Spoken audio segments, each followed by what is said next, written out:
সন্তান করে দাওয়াত দিলেই আমগো দাওয়াত হয়ে যাব, ওরা খাইব না আমগো খাওয়া হয়ে যাব। আল্লাহ তো এরকমই বুঝাইতেছে। অথচ নাম শুনলে দুরূদ পড়ে না।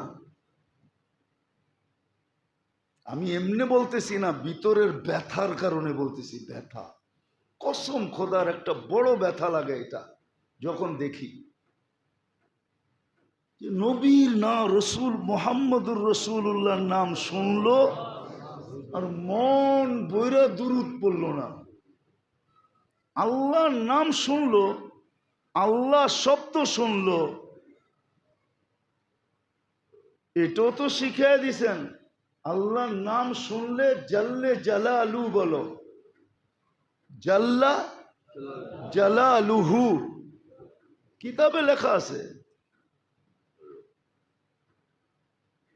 আল্লাহ তো বলে না, অথচ আল্লাহ বললে তো 40 নেকি পেত। গত জুমায় মনে হয় বুঝেছিলাম যে এই 40 আর আরেক 40 সমান না, ওজনের দিক দিয়ে সমান, গাঠটির দিক দিয়ে সমান, আকারের দিক দিয়ে সমান না। 1 মণ তুলা, 1 মণ বাটকারা কতটুক, আর 1 মণ তুলার গাঠটি কত বড়। ওজনে তো দুটোটা সমান। 1 মণ মাপসি তো বাটকারা দিয়া, ঠিক না? বাটকারা তো ছোট, তুলার গাঠটি ঠিক। আল্লাহ বললে 40 নেকির গাঠটিটা এরকম বড় হয়। আর আল্লাহ যত বলবে তত ভিতরের ভিতরে নূর পয়দা হয়, নূর। কেননা আল্লাহু নূরুস সামাওয়াতি ওয়াল আরদ। যত আলো দেখি সমস্ত আলো এই 4 অক্ষর থেকে বাহির হয়ে আসছে, আলিফ লাম লাম হা, এই 4টার থেকে সব আলো বাহির হয়ে আসছে। বিদায় এটা যত বলবে তত ভিতরে নূর হবে, নূর। দিল আলোকিত হবে। এক সময় বৈশা জান্নাত দেখবে, এক সময় বৈশা আল্লাহ দেখবে, আল্লাহ। এক সময় দেখা সব জগৎ দেখবে, সমগ্র জগৎ। এটা কেউ মানুক আর না মানুক। ওই যে কিতাবে লেখা আছে, সত্য কি মিথ্যা জানি না, খিজির আলাইহিস সালাম একজন আল্লাহওয়ালাকে জিজ্ঞাসা করছে, বলো তো আমি কে, বলো তো খিজির কোথায়। একটু চোখ বন্ধ করে বলছে, সব জায়গায় ঘুরা তো দেখলাম, কোথাও খিজির নাই, মনে হয় তুমিই খিজির। তো সত্য এরকমই, আল্লাহ যত বলে তত ভিতরে আলোকিত হয়। আল্লাহ যত বলে তো ভিতরের অন্ধকার বাহির হয়।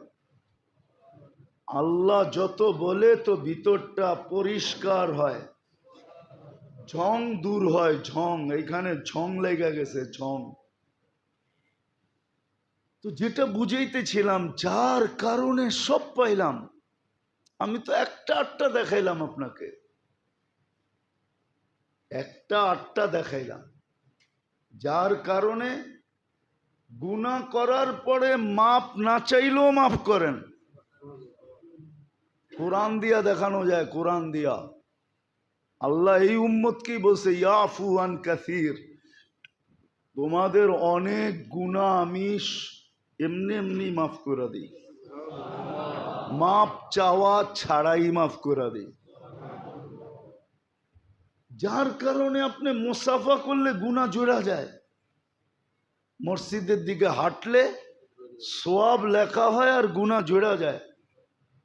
যার কারণে পাইলেন আপনি উজু করলে উজু গুনাহ সব জোড়া যায়। কার কারণে পেয়েছেন? এইখানে বৈশা ওইখানে ঘর বানানোর সুযোগ যার কারণে দিল। আল্লাহ রসুল মেরাজ থেকে আয়েশা বলছে, ইন্না আরদাল জান্নাতি লাকিআন, শুনো জান্নাতের জমিন সব খালি পড়ে আছে। তো বলছি, ইয়া রাসূলুল্লাহ কি করবো? দখল করো। আপনি তো মানুষের বাড়ি দখল করতেছেন, রাস্তা দখল করেন, ঘাট দখল করেন, ঠিক না? নদী দখল করেন, নালা দখল করেন, ঠিক না? জমিন দখল করেন, দোকান দখল করেন, ফ্ল্যাট দখল করেন, বাড়ি দখল করেন। আল্লাহর রসুল তো শিখাইছে দখল কি করবা, কয় জান্নাতের জমিন দখল করো। এইখানে বসে ওইখানে দখল করে কেমনে? আমি পদ্ধতি নিয়ে আসছি, তো শিখাইয়া দিছে সুবহানাল্লাহ আলহামদুলিল্লাহ ওয়ালা ইলাহা ইল্লাল্লাহ আল্লাহু আকবার পড়তে থাকো, জান্নাতের জমিন দখল হইতে থাকবে। আবার কি, দখলে তো কাগজ পাইতে কষ্ট হয়, কাগজ পাইতে কষ্ট হবে না, কাগজ রেডি হয়ে থাকবে, তোমার অপেক্ষা করবে কাগজ, তুমি গেলে কাগজ হাতে ধরায়া দিবে, এই যে এতটি দখল হয়েছে, এই যে দলিলপত্র। কার দ্বারা পাইলেন আপনি? কয়টা দেখামু আপনারে? শুধু সেঞ্চুরি না, কয়েক হাজার দেখানো যায়। এই উম্মত যা পাইছে সব নবীজির কারণে পাইছেন। আপনি যদি উম্মতে মোহাম্মদী না হইতেন, মোহাম্মদুর রসুল্লাহ সাল্লাল্লাহু আলাইহি ইসলামের উম্মত না হইতেন, তাহলে আল্লাহ আপনাকে কুদরতি হাত দিয়ে বাছাই করতেন না। আপনি তো বাছাইও হয়েছেন ওনার কারণে, হুয়া জিতাবাকুম, আপনি তো বাছাইও হয়েছেন ওনার কারণে। আপনি তো আল্লাহর জন্য নির্বাচিত হয়েছেন ওনার কারণে, কিন্তু ওনার নাম পড়লে, নাম শুনলে দুরূদ পড়ে না। আজকে কপালে যে আমাদের দুরবস্থা, একটা বৎসর হয়ে গেল ফিলিস্তিনের যুদ্ধ,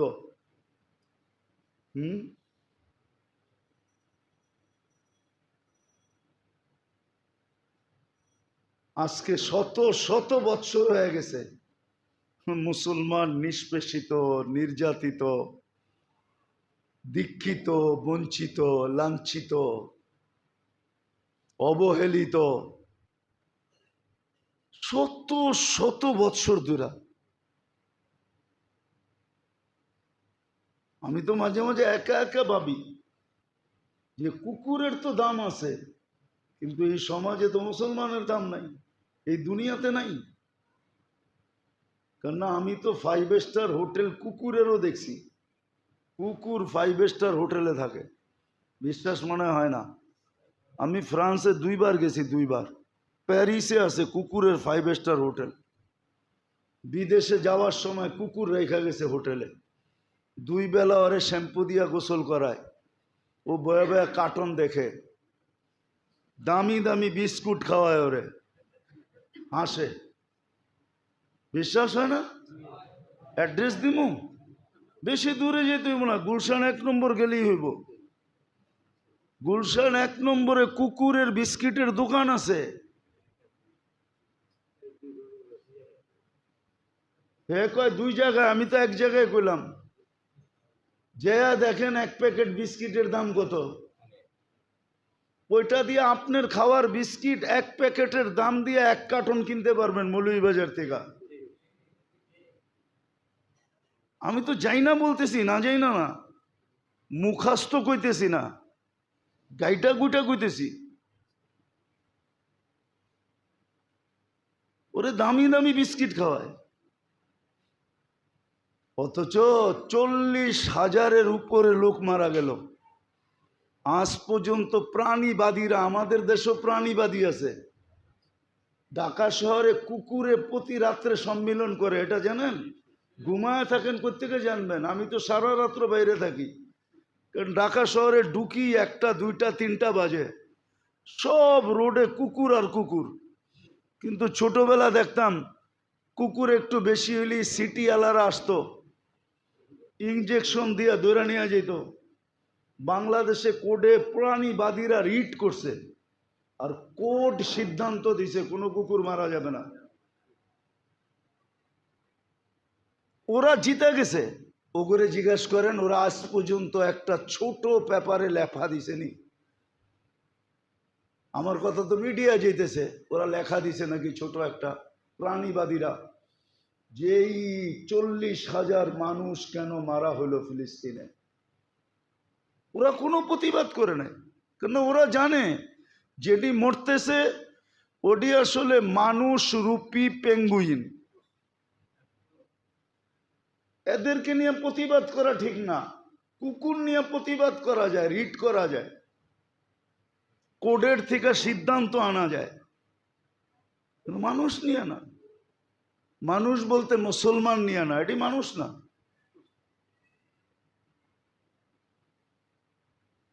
তারপরও আমাদের বিবেকের পর্দা খোলে না এখনো। দেখবেন সব বিদেশি ব্র্যান্ড মারতাছে বয়া বয়া, ঠিক না? হয়তো ইহুদিরটা পছন্দ করে, নাইলে খ্রিস্টানেরটা পছন্দ করে, নাইলে আরেকজনেরটা পছন্দ করে, সব বিদেশি। ওদের ব্র্যান্ডের মাল কিনতেছে। বড় বড় শোরুমে কার ব্র্যান্ডের মাল?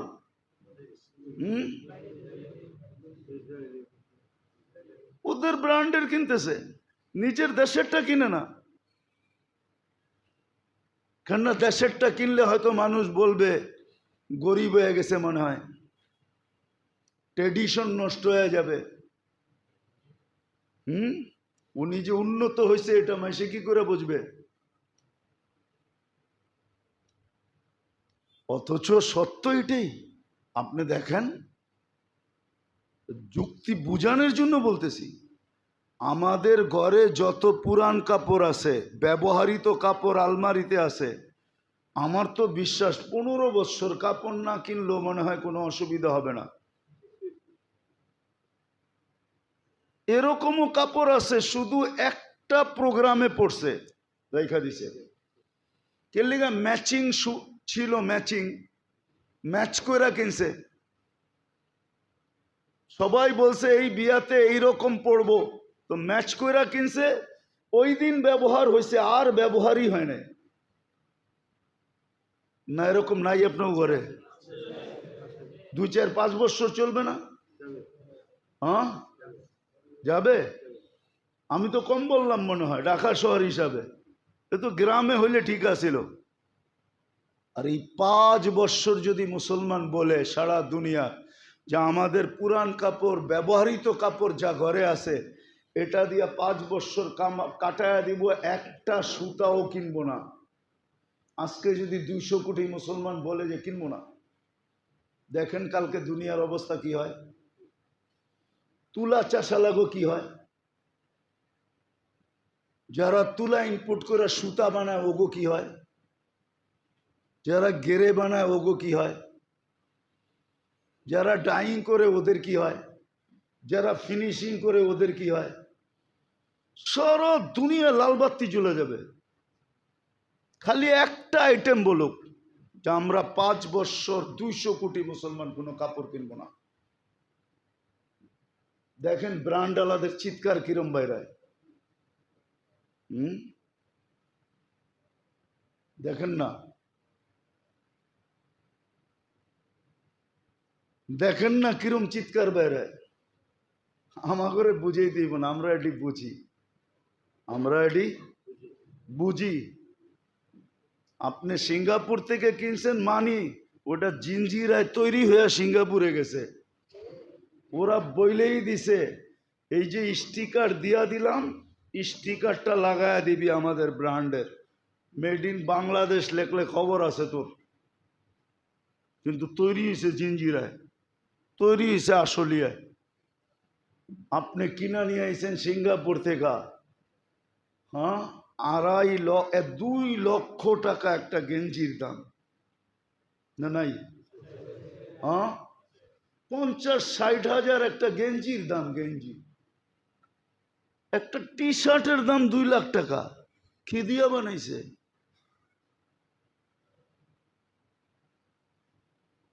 তো যেটা বুঝাইতেছিলাম, আজকে যে দুরবস্থা, প্রত্যেক মানুষের ঘরে দুরবস্থা। যারা দিনদার ওদের ঘরেও দুরবস্থা।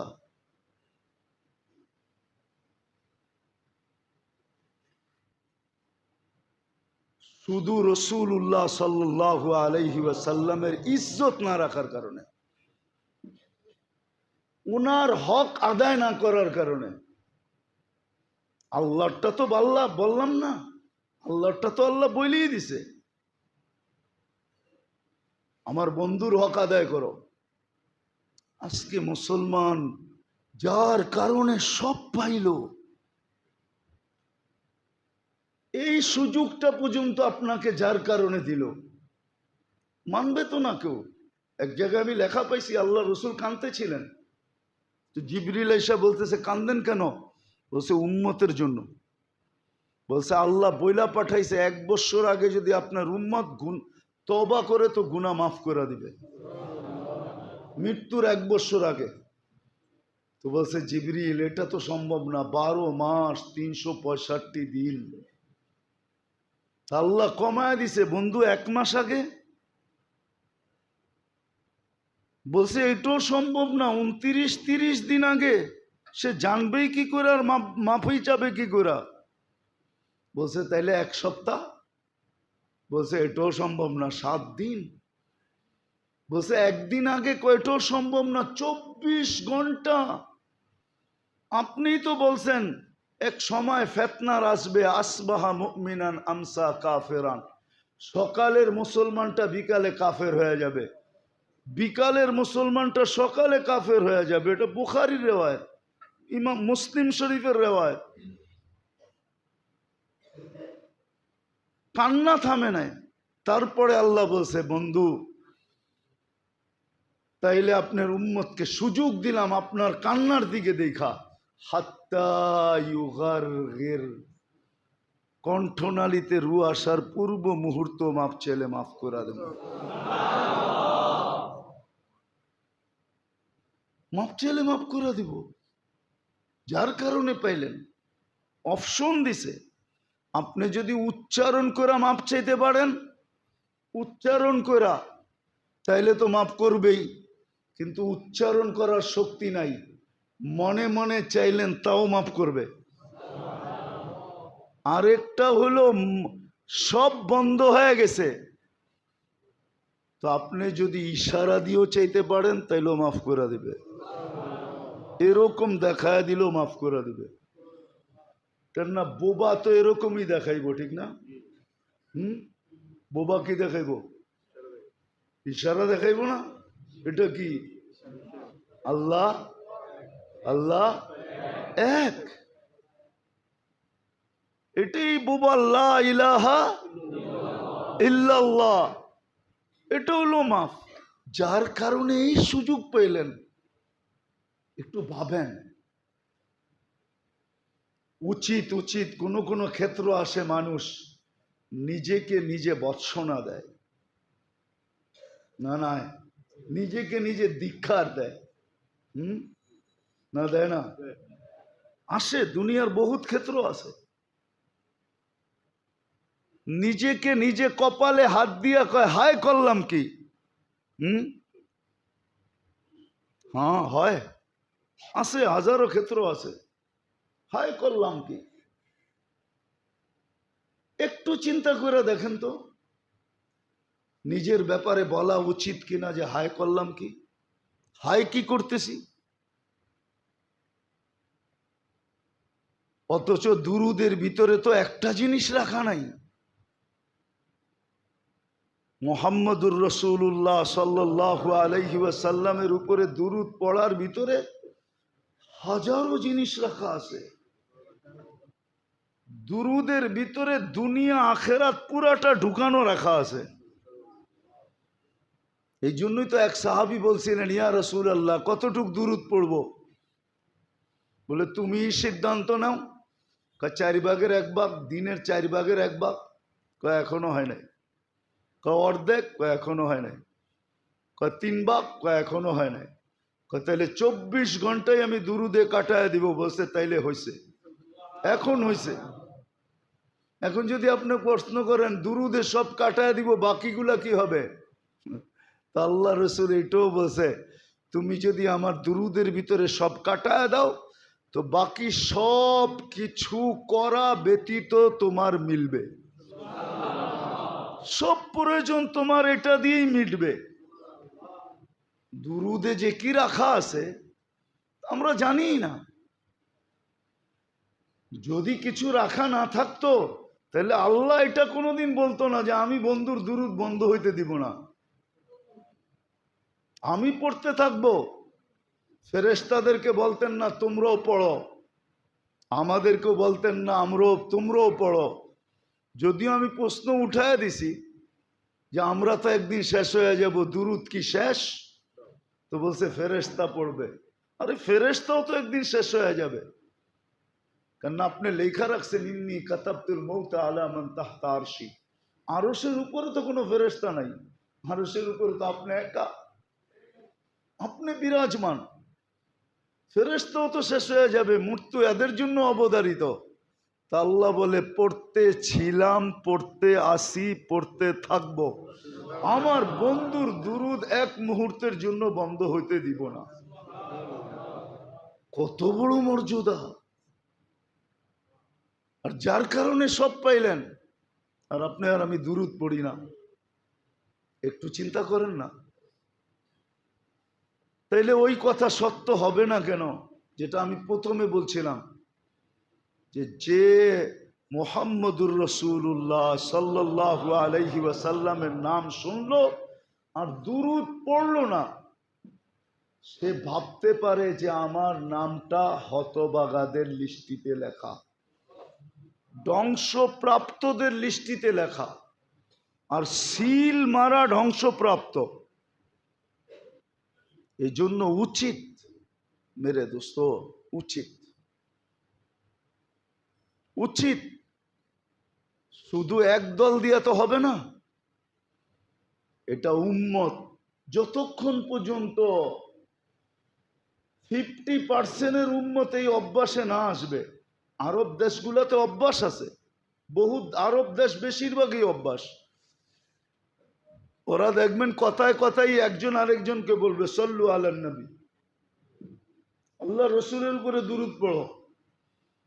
আপনার লোকে একটু কাটাকাটি হয়ে গেছে, উচ্চ আওয়াজ হয়ে গেছে, বলবে সল্লু আলান নবী, নবীর উপরে দুরূদ পড়ো। ওদের অভ্যাস আছে, কিন্তু ওদেরকে দিয়ে তো হবে না। পুরা উম্মত যতক্ষণ পর্যন্ত অভ্যস্ত না হবে। আজকে আল্লাহ যে আমাদের উপরে নারাজ, আমি তো মনে করি শুধু এই কারণে নারাজ যে নবীর মূল্যায়ন নাই, মুহাম্মদুর রাসূলুল্লাহ সাল্লাল্লাহু আলাইহি ওয়াসাল্লামের মূল্যায়ন আমাদের কাছে নাই, ওনার আদর্শের মূল্যায়ন নাই, ওনার জাতেরও মূল্যায়ন নাই আমাদের কাছে, ওনার আদর্শেরও মূল্যায়ন নেই। সত্য এটাই। ঘরের মানুষ যখন দেখতে না পারে তো বাইরের মানুষও দেখতে পারে না। আজকে আপনি বলবেন আল্লাহর রসুল সম্বন্ধে মানুষ যখন লেখে, বিজাতিরা, ওরা লেখার সুযোগ পাইছে কেন? ওরা দেখে যদি এতই বড় কিছু হইতো তাহলে তো মুসলমানই মানতো। ওরা তো ওদের নবীকে মানে না, বিয়েতে মানে না, শাদিতে মানে না। ওনার আদর্শ তো ওদের কাছেই ঘৃণিত। নাইলে যুবক নেটে দেখে চুল কাটে কেন? মা বোনরা পর্দা ছেঁড়া ঘুরে কেন? ও পর্দা ছাড়লো কেন? পর্দা ছেঁড়া কি ওর দাম বাড়ছে? না দাম বাড়ছে? দাম বাড়ছে? হ্যাঁ, শব্দটা তো বলা যাইব না। দাম বাড়লেও বাড়ছে, দাম বাড়লেও বাড়ছে। কাদের কাছে? কার কাছে? শব্দটা আপনারাই বলেন, আমার বলার সুযোগ নাই। এটা দুনিয়া বোঝে। ওর মতোই আরেকটার কাছে দাম বাড়ছে,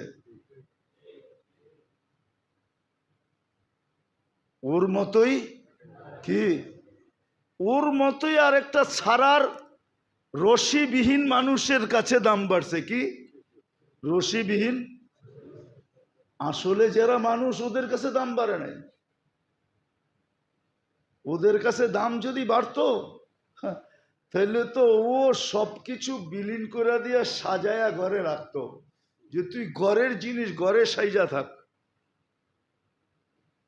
তাহলে তো গায়রত থাকতো, আত্মমর্যাদা থাকতো। আত্মমর্যাদা তো নাই। তো যেটা বুঝাইতেছিলাম যে আল্লাহর রসুলের আদর্শ তো আমাদের কাছেই আজকে অবহেলিত। আপনি সুখে থাকবেন কি করে? বাইচা গেছেন শুধু, হ্যাঁ, ডিটে সিগনেচার হয়ে গেছে, আল্লাহ রসুলের সাথে অঙ্গীকার হয়ে গেছে আল্লাহ যে আপনার উম্মতকে আমি সমূলে ধ্বংস করব না। শুধু এই কারণে বেঁচে গেছি, এই কারণে, নাইলে বাঁচার ছিলাম না, বহুত আগে ধ্বংস করে দেওয়া উচিত ছিল।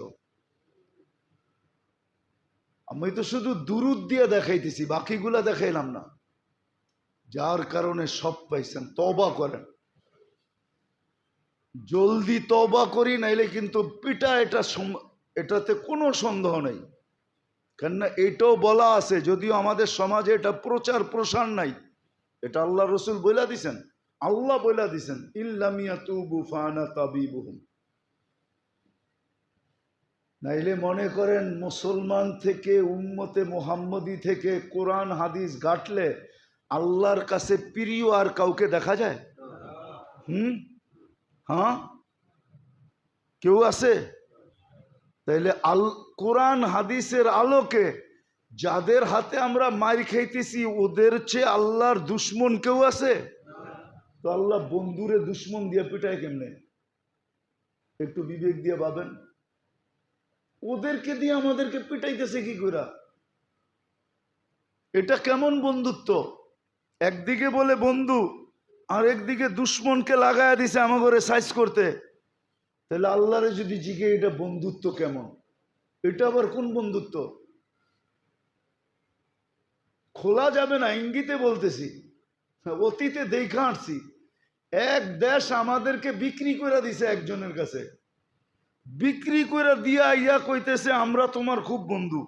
আরে তুই আমারে বিক্রি করে দিয়া পরে বন্ধুত্ব দেখাস, এটা কেমন বন্ধুত্ব? এটা কেমন বন্ধুত্ব? তুই আমারে বিক্রি করে দিছস। মনে হয় বোঝেন নাই, সবাই বোঝে নাই, বাঙ্গার কোনো সুরত নাই, বুঝলে বুঝলেন, না বুঝলে না বুঝলেন। আল্লাহকেও তো জিজ্ঞেস করি এটা কেমন বন্ধুত্ব?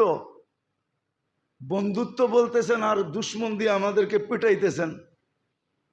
তা আল্লাহ বলে পিটাইতেছি এই জন্য, লিউযিকাহুম বাদাল্লাযী আমিলু লাআল্লাহুম ইয়ারজিউন, যে তোদের বিবেকের পর্দা খোলে আর তোরা ইউটার্ন নেস, ফিরে আসস, ফিরে আসবি। আনা হাবিবুকুম, আমি তোমাদের বন্ধু।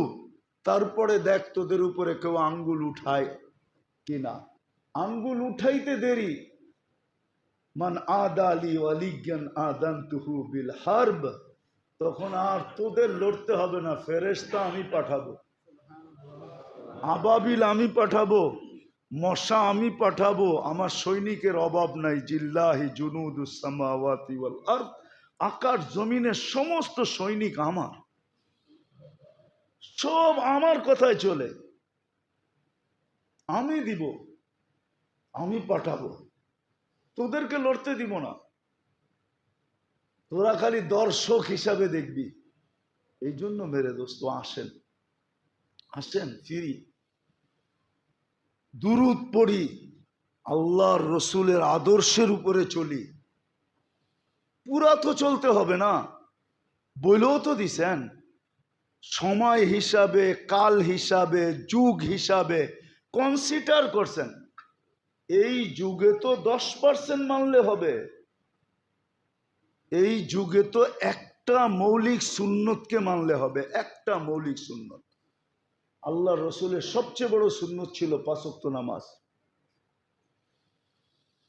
5 ওয়াক্ত নামাজ। আজকেও যদি উম্মত 5 ওয়াক্ত নামাজের উপরে ওঠে, রব্বে কাবার কসম, কালকে সকালের সূর্য দুনিয়াতে বিলকুল চেঞ্জ হয়ে উঠবে, এক রাত্রে দুনিয়া আল্লাহ চেঞ্জ করে দিবে।